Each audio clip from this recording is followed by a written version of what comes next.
Hey everyone, I'm Mike Rymack, and in today's episode of Ziflow Pro, we're talking about proof subscriptions. Have you ever wanted to share an asset with a client or maybe a group in your organization, but inviting them via email isn't really an option? Or maybe you just want to take something and share it with a group to crowdsource feedback. Proof subscriptions allow you to do all of this and more.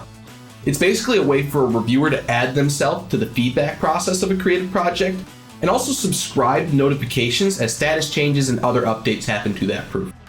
Let's go take a look. When creating a proof, you now have the option to enable proof subscriptions. This allows you to then share the public link of the proof to crowdsource feedback from a group.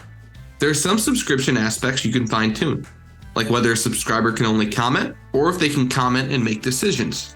Furthermore, proof creators can stipulate at what stage a subscriber can come into the fold, be it the first stage, the last stage, or a new subscriber stage. And for reviewers, subscribing is very intuitive. After they open the public URL of the project shared by the proof creator, they can add comments or submit decisions if they have the correct permissions. Just note that Ziflow users have to sign in to add comments or make decisions. Users can either sign in right after they open a proof, or they can authenticate using their Ziflow credentials after adding a comment or submitting a decision. And auto-subscribe reviewers will also appear under the proof details when they're added to the stage selected during proof configuration.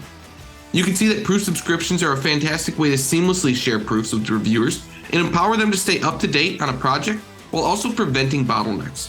For more information on proof subscriptions, visit the Ziflow Help section or ask our friendly support. I'm Mike Rymack, thanks for watching.